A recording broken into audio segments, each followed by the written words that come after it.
24 March തിങ്കളാഴ്ച നിഫ്റ്റിയുടെയും bank നിഫ്റ്റിയുടെയും support and resistant നോക്കിയാലോ. അതിനു മുമ്പായിട്ട് വെള്ളിയാഴ്ച നിഫ്റ്റിയിൽ നല്ലൊരു ഡെയിലി ബുള്ളിഷ് ക്യാൻഡിലാണ് ഉണ്ടായിട്ടുള്ളത്. കണ്ടാൽ തന്നെ നമുക്ക് അറിയാൻ സാധിക്കും, നല്ലൊരു ബുള്ളിഷ് ക്യാൻഡിലാണ്. 10 EMAയ്ക്കും 50 EMAയ്ക്കും മുകളിലാണ് ട്രേഡ് ചെയ്യുന്നത്. അതുകൂടാതെ തന്നെ RSIയും MACDയും പോസിറ്റീവ് വൈബാണ് കാണിക്കുന്നത്.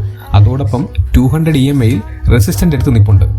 ഇനി നമുക്ക് നിഫ്റ്റിയുടെ സപ്പോർട്ട് ആൻഡ് റെസിസ്റ്റന്റ് നോക്കിയാലോ.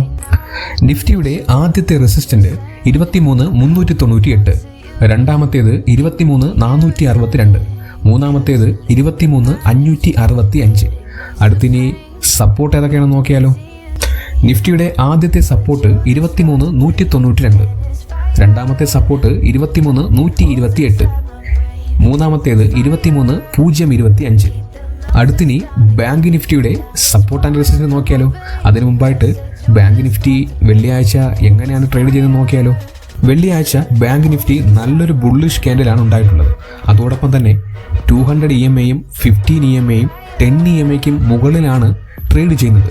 അതോടൊപ്പം RSIയും MACDയും പോസിറ്റീവ് നോട്ടാണ് കാണിക്കുന്നത്.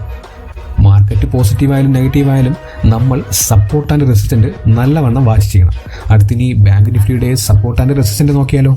ബാങ്ക് നിഫ്റ്റിയുടെ ആദ്യത്തെ റെസിസ്റ്റന്റ് 50,684, രണ്ടാമത്തേത് 50,868, മൂന്നാമത്തേത് 51,085, നാലാമത്തേത് 51,166. അടുത്തിനി സപ്പോർട്ട് ഏതൊക്കെയാണെന്ന് നോക്കിയാലോ.